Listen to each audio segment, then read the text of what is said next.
Hey, thank you for joining the First Middle Church of Christ. We're really glad to have you along here today. Hope you're rocking on for the Lord. Looking forward to His return. You know, we're here to celebrate the love of God through our powerful messages. And we invite you to join us on our journey of faith and fellowship by connecting with us on our social media platforms. Follow us on Facebook, Instagram, and TikTok to stay updated on our inspirational content.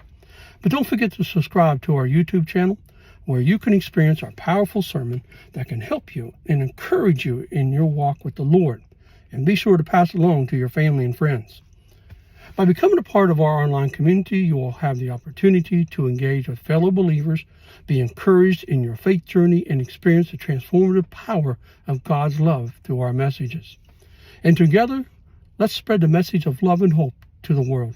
Join us online and be a part of our growing community as we worship, learn, and serve together. Our text today and our message will be struggling with your faith. And our text will be coming from Mark chapter 9, verses 23 and 24. What do you mean, if I can? Jesus asked. Anything is possible if a person believes. The father instantly cried out, I do believe, but help me overcome my unbelief. You see, one thing the Bible and history teaches us is that many people, if not all people, have struggled at times in their life with issues of doubt and faith and with depression. Now, remember in the movie Indiana Jones and the Last Crusade, Harrison Ford is standing at the ledge and there's a gap between the both ledges, but yet it's too wide to jump across. So he remembers that what was written in a book, and it shows a figure taking a step or a leap of faith, leaping into the unknown. Today, we're talking about those times when we need to make that leap of faith. Times when doubts arises and it all doesn't make sense and your faith seems weak. One thing the Bible and history teaches us is that many people, if not all people, have struggled at times in their life with the issues of doubt and faith. Great Christians from over the years have felt anguish over the unknowable.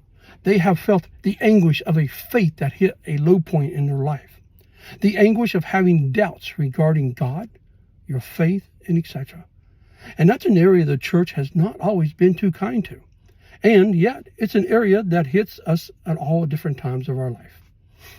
St. Augustine, the North African scholar in the 4th century, who is seen as one of the great minds of the faith, in his confession said, I wish I could be made just as certain of things I cannot see as I am certain that 7 plus 3 makes 10. Yet he never found that certainty. He contended with the same issues that plague us today, believing in the invisible and dealing with a nagging area of distrust or doubt. Martin Luther battled constantly against doubt and depression. He once wrote, for more than a week, Christ was wholly lost to me. I was shaken by depression and desperation and blaspheming against God. A church in Boston refused to allow Dwight L. Moody to join because they said that his beliefs seemed so uncertain. And as we certainly see it throughout the pages of the Bible, we see it in Adam, Sarah, Jacob, Job, Jeremiah, Habakkuk, Jonah, Thomas, Martha, Peter, people who question, falter, doubt, and yet in the end remains faithful. Is it in the storms of your life that God proves His love to you? Mark chapter 9:23, listen now, and immediately the boy's father exclaimed, I do believe, but help me overcome my unbelief. God, we do believe, but it doesn't mean we don't struggle at times. And God, help us with our unbelief. You see, one of the things is a lack of faith, and the opposite of that is great faith. It's found in a variety of people. Often those that should have much faith had very little, while those that had little reason to have faith somehow came up with it and wondered results. Jesus' own neighbors and family even doubted him. John the Baptist, his cousin, would question him. And among those closest to him, the 12 disciples, Thomas would doubt him. Peter would curse him, and Judas would betray him, and all would eventually abandon him. Can you imagine the struggles of these people that they were dealing with? Today is no different than during the time of Christ. Jesus always embraced faith, no matter how small it may be at times, but faith and doubt finds itself in a variety of people. and doubt often leads to discovery. While questions, even doubts, will often lead us to greater faith. That's why I love the verse which started with, Lord, I do believe. Help me overcome my unbelief. I believe it. I don't understand it all, but I'm willing to learn and hang in there until I do. You see, we often look back on difficult times with a fond remembrance because we realize we grew the most there. I think faith is very similar.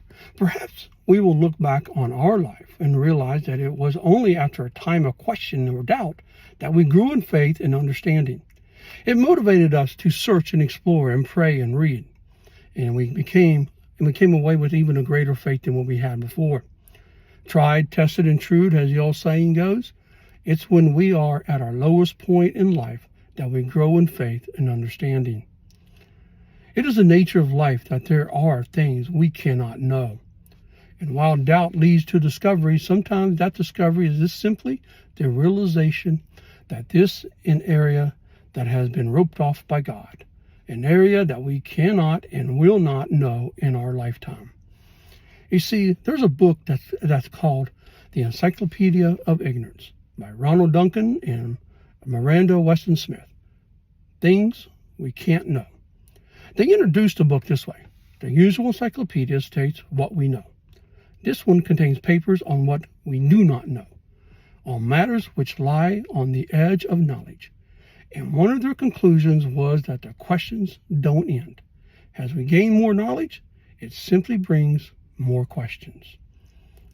I think it's that way in our relationship with God. The nature of who He is means the more we know, the more we grow. The more we comprehend simple things, further and deeper questions.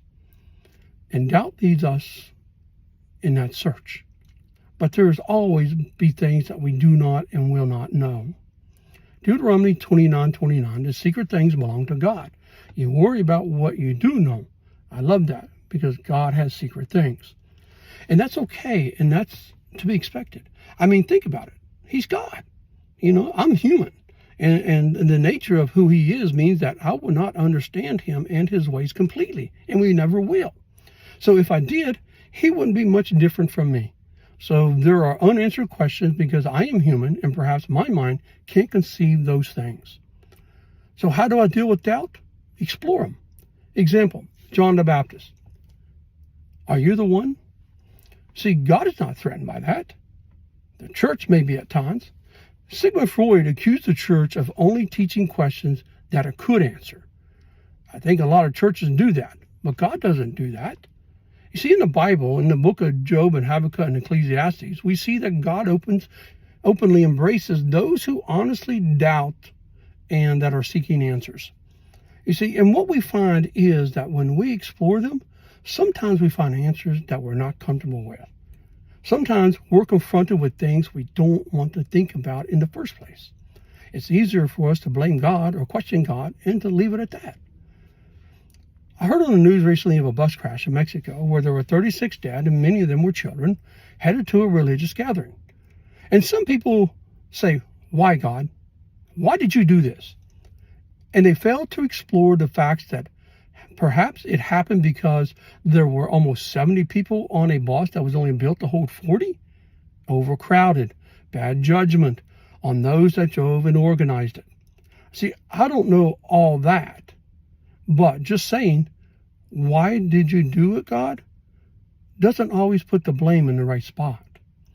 You see, I believe it is easier for many to blame God than to explore their doubts and questions and discover what is really the root behind these things. Exploring our doubts will at times reveal the truth of our responsibilities. Philip Yancey, in his book, Reaching for the Invisible God, describes it this way. When Princess Diana died in an automobile accident, a minister was interviewed and was asked the question, how can God allow such a terrible tragedy?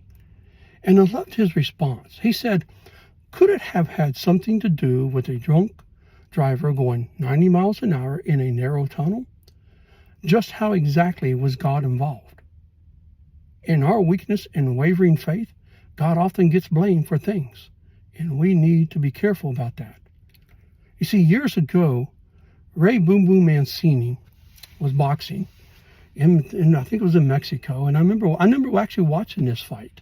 Ray Boom Sandy, he was fighting a Korean opponent, and of course Ray Boom Sandy, pretty much had the fight under control and looked like he was really going to win this one. And he landed his opponent with a hard right hand to the head and knocked him out, and he couldn't regain consciousness, and he took him to the hospital, and later on the Korean boxer was pronounced dead. And at the press conference after the Korean's death, Ray Boom Mancini said, "Sometimes I wonder why God does the things he does." In a letter to Dr. Dobson, a young woman asked the anguished question, 4 years ago, I was dating a man and became pregnant. I was devastated. I asked God, why have you allowed this to happen to me? Susan Smith, the South Carolina mother that pushed her 2 sons into a lake to drown and blamed it on a fictional carjacker for the death, wrote in her confession, I dropped to the lowest point when I allowed my children to go down that ramp into the water without me. I took off running and screaming, oh God, no, what have I done? Why did you let this happen? Now the question remains, exactly what role God played in the boxer dying, a teenage couple giving into temptation in the backseat of a car, or a mother drowning her children. So what role did God play in this? You see, is God responsible for these acts? To the contrary, there are examples of incredible human free will being exercised on a fallen planet. And yet, it's in our nature as mortal, frail, fallen people to lash out at the ones who is not, that being God. Trust God even in those times when it doesn't make sense. We need to get to the place where we can follow the examples of Shadrach, Meshach, and Abednego. They were threatened to be thrown into the fire. They said, God will save us. But even if he doesn't, he's still God. That's awesome faith. And while there are millions of things that we don't know and don't understand, the real question is, what is it that you know God would have you to do? And why aren't you doing it? If there are decisions that have to be made, something has to be revealed. He told you he loves you and he paid the price for your sins. He pledged his life to you and asked you to do the same for him. Have you done that? Have you confessed him as Lord? Have you been immersed in the waters of baptism as a pledge of your life to follow him and to be faithful to him? Have you accepted him? If not, maybe today would be a good day.